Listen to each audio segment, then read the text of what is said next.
Hi friends. 'Kanguva' movie చూసొచ్చాను. ఇది తమిళ్ సినిమా. పాన్ ఇండియా వైస్‌గా రిలీజ్ అయింది. మొత్తం 35 భాషలలో రిలీజ్ అయింది. ఇందులో హీరో వచ్చి 'సూర్య', హీరోయిన్‌గా 'దిశా పటాని', విలన్‌గా 'బాబీ డోల్' యాక్ట్ చేశారు. ఈ మూవీ డైరెక్టర్ వచ్చి 'శివ'. ఇతను తమిళ్ సినిమాలు చాలా తీశాడు. అలాగే తెలుగులో 'గోపీచంద్‌తో' కూడా ఒక సినిమా తీశాడు. పేరైతే గుర్తులేదు. ఈ మూవీ స్టోరీ లైన్ వచ్చి 2 టైమ్ లైన్‌లో జరుగుతాయి. ఒకటి 1000 ఏళ్ల క్రితంది, ఒకటి ప్రెజెంట్ టైంలో జరుగుతుంది. మనకు ఫస్ట్ హాఫ్ అన్ అవర్ ప్రెజెంట్‌ది ఉంటది. ప్రెజెంట్‌లో సూర్య వచ్చేసి పోలీసులకి చిన్న ఇన్ఫార్మర్ లాగా చిన్న దొంగతనాలు చేస్తూ ఉంటుంటాడు. అలాంటి టైంలో సూర్యకు ఒక పిల్లోడు పరిచయం అవుతాడనమాట. ఆ పిల్లోడి మీద కొంతమంది ప్రయోగాలు చేస్తుంటాడు.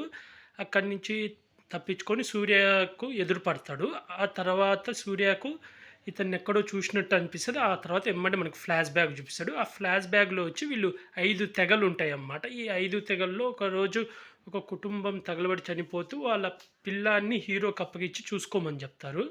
ఆ తర్వాత ఏం జరిగింది? అసలు ప్రెజెంట్ సూర్యకు, పాస్ట్ సూర్యకు సంబంధం ఏంది? ఆ పిల్లోడి మీద ఎందుకు ప్రయోగాలు చేస్తున్నాడు? ఆ పిల్లోడుకి ప్రెజెంట్ అదే ఫ్లాష్ బ్యాక్‌లో ఉన్న పిల్లోడికి ఏమైనా సంబంధం ఉందా? అనేది సినిమా స్టోరీ లైన్. మూవీ ఎలా ఉందంటే కాన్సెప్ట్ అయితే బాగుంది. కొంచెం 'మొగధీరా'లో లాగా అంటే అందులో లవ్ స్టోరీ, ఇందులో పిల్లోడి గురించన్నమాట. పర్లేదు. యావరేజ్‌గానే ఉంది.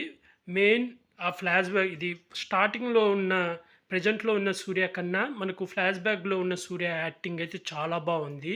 ఆ గెటప్ గాని అదంతా సూట్ అయింది. మైనస్ ఏందంటే main heroine first half an hour పెడతాడు. దాంట్లో మళ్ళీ ఒక హీరోయిన్‌ని పెట్టి దాంతో ఒక సాంగు అదంతా అవసరం లేదు.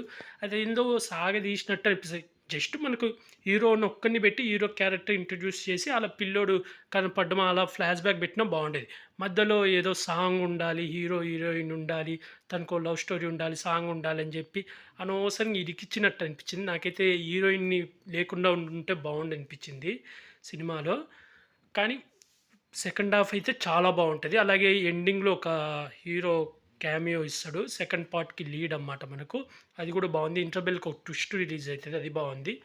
అయితే కొంచెం సాగదీసినట్టుంది. Main first half an hour heroine లేకపోయి ఉంటే బావుండేది. ఇది వన్ టైమ్ వాచబుల్. 3డీలో చూసాను. 3డీలో చాలా బాగున్నాయి. ఆ ముసలితో ఫైట్ గాని అయన్నీ మళ్ళీ షిప్ పడవల మీద ఫైట్ గాని అయన్నీ చాలా బాగున్నాయి. మెయిన్ లాస్ట్ 25 నిమిషాలు చాలా బాగుంది. అలాగే సెకండ్ హాఫ్‌లో వచ్చే సాంగ్ ఒకటి నాకు బాగా నచ్చింది. బ్యాక్‌గ్రౌండ్ మ్యూజిక్ కూడా బాగుంది. ఓవరాల్‌గా ఈ మూవీకి నేను 5కి 3 ఇస్తాను. ఎవరైనా చూడకపోతే చూడండి. మూవీ అయితే చాలా బాగుంది. సూర్య యాక్టింగ్ అయితే చాలా హైలైట్. హీరోయిన్ లేకుండా ఉంటే బావుండు. 'దిశా పటానికి' అంత ఇంపార్టెంట్ ఏం లేదు. జస్ట్ ఒక సాంగు, ఊరికే లవ్ డైలాగ్ అంత అవసరం లేదు. అసలు సినిమాలో పెట్టకుండా ఉంటే బాగుండేది.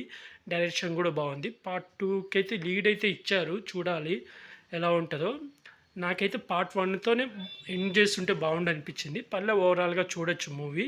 ఈ మూవీకి 5కి 3 ఇస్తున్నాను రేటింగ్. అలాగే ఇలాంటి మూవీ రివ్యూస్ కానీ, వెబ్ సీరీస్ రివ్యూస్ కానీ కావాలనుకుంటే నా యూట్యూబ్ ఛానల్‌ని సబ్స్క్రైబ్ చేసుకోండి friends. Like, share, comment, subscribe friends. Bye.